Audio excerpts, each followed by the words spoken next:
अगर आपको नया और अच्छा बिहार बनाना तो इतने साल तक आपकी सरकार थी, कौन आपको बीड़िया डाल के बैठा था, कौन आपको रोक रहा था? कर देना था ना। यही बिहार में यही मोदी जी गए थे, चीनी मिल शुरू करवा दूंगा, भाई बहनों नेक्स्ट टाइम आऊंगा तो इसी चीनी मिल से बनी हुई चीनी से चाय पीऊंगा। बनी चीनी मिल क्या?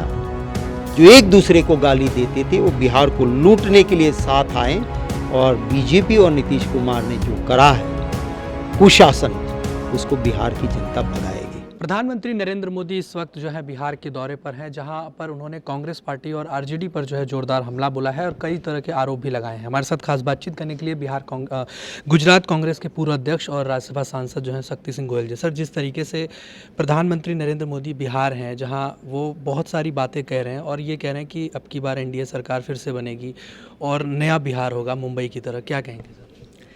हाँ, चुनाव आता है तब मोदी जी जुमले बांटते हैं। एक और जुमला है, अगर आपको नया और अच्छा बिहार बनाना तो इतने साल तक आपकी सरकार थी, कौन आपको बीड़िया डाल के बैठा था, कौन आपको रोक रहा था? कर देना था ना। अरे बिहार तो ज्ञान की भूमि है, आपने बर्बाद किया है, बीजेपी ने बर्बाद किया है गुंडागिर्दी करके। और यही बिहार में यही मोदी जी गए थे, चीनी मिल शुरू करवा दूंगा, भाई बहनों नेक्स्ट टाइम आऊँगा तो इसी चीनी मिल से बनी हुई चीनी से चाय पीऊँगा। बनी चीनी मिल क्या? करोड़ों का वहाँ पे जैसे कोई नीलामी होती हो, इतने करोड़ दूँ, इतने करोड़ दूँ, इतने करोड़ दूँ, जाओ इतने दे दिए। आया वो पैसा क्या? स्पेशल पैकेज दे दूंगा बिहार का, आया क्या स्पेशल पैकेज? तो चुनाव के वक्त ये सिर्फ जुमले बांटते हैं, असल में कुछ देते नहीं, कुछ करते नहीं। उनको सिर्फ और सिर्फ राजनीति करनी है, शासन चाहिए, राम का मरे रहीम का मरे, मेरी वोट बैंक भरे, यही उनका सिद्धांत है। बिहार का अगर सबसे ज़्यादा अपमान किसी राजनेता ने किया है तो मोदी जी ने किया है। आपको याद होगा मोदी जी ने कहा था, नीतीश कुमार को लेके कहा था कि इस बिहारी का डीएनए गड़बड़ है, माने पूरे बिहार को गाली दी थी उन्होंने। तो ये बिहार के लोग हैं, समझदार लोग हैं। मुझे नहीं लगता है कि इनके जुमलों में झांसों में कोई बिहार के लोग आएंगे। इस बार उन मिली जुली जिसका ना कोई मेल है ना कोई जोल है, सिर्फ शासन के लिए जो एक दूसरे को गाली देते थे वो बिहार को लूटने के लिए साथ आए, और बीजेपी और नीतीश कुमार ने जो करा है कुशासन, उसको बिहार की जनता भगाएगी। जी सर, जिस तरीके से आज आपने प्रेस कॉन्फ्रेंस करी और आपने गुजरात बीजेपी को लेकर कई आरोप भी लगाए और भ्रष्टाचार की भी बात करी कि और साथ ही साथ ईडी सीबीआई के कार्यशैली को लेकर भी सवाल उठाया, सर क्या पूरा मामला और किस तरीके से आपने जो आरोप लगाए? देखिए, मैंने आज एक फार्मेसी काउंसिल ऑफ इंडिया के प्रेसिडेंट के खिलाफ बहुत सारी कंप्लेंट्स आई थी भ्रष्टाचार की, पूरे तथ्य हैं। मैंने कुछ ऑडियो क्लिप्स भी चलाएं किस तरह से भ्रष्टाचार होता था, करोड़ों रुपयों की प्रॉपर्टी कैसे जमा की है, उनकी डायरी भी एक निकली हुई है जिसमें सारा चिट्ठा लिखा हुआ है। सीबीआई ने अपना काम ठीक करना चाहिए। बीजेपी में क्या है कि आप बीजेपी का खेस पहन लो, बीजेपी का नेता बन जाओ, भाई मुक्त भ्रष्टाचार करो, और खुदा ना खास्ता कहीं पकड़े गए हो तो भाजपा की सरकार अपनी एजेंसी को कह के आपको जेल नहीं जाने देगी। मैंने सीबीआई कोर्ट का ऑर्डर दिखाया।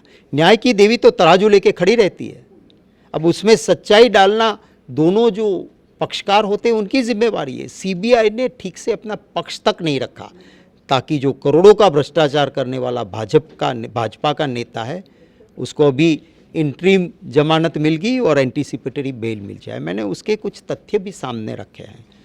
तो ये एक और सीबीआई ये करती है, और दूसरी ओर जिसके खिलाफ कुछ भी नहीं है वहाँ परेशानी। जिनका करोड़ों रुपये का भ्रष्टाचार सामने आया वहाँ ईडी भेजना चाहिए, वहाँ इनकम टैक्स भेजना चाहिए, वो तो भेजते नहीं है। जी, आखिरी सवाल है सर, जिस तरीके से चाहे रॉबर्ट वाड्रा की बात करें या अभी जैसे भूपेश बघेल के जो बेटे हैं उन पर ईडी ने कार्रवाई करी है, गिरफ्तार कर लिया है, तो इस तरह की कार्रवाई कांग्रेस पार्टी के नेताओं के खिलाफ, या इसको आप कैसे देखते हैं? देखिए, रॉबर्ट वाड्रा जी के खिलाफ मोदी जी पहले भी चुनाव से 11 के चुनाव से पहले बोल रहे थे, 14 के चुनाव से पहले बोल, 11 साल हो गए भाजपा, हरियाणा में भी भाजपा की सरकार, दिल्ली में भी भाजपा की सरकार, 11 साल तक कुछ नहीं ढूंढ पाए। 11 साल के बाद क्या कोई चार्जशीट बनती है क्या? क्रिमिनल प्रोसीजर कोड हमारा कानून है, स्टिपुलेटेड टाइम के अंदर अगर कोई गुनाह हुआ है तो चार्जशीट बनना चाहिए। बना नहीं वो चार्जशीट। 11 साल के अंदर एक जांच आयोग बिठाया, कुछ नहीं हुआ। एक एसआईटी बनाई गई, एसआईटी ने पूरी जांच करके कहा कि वाड्रा जी वाले केस में कुछ निकलता नहीं है, कोई गुनाह नहीं है।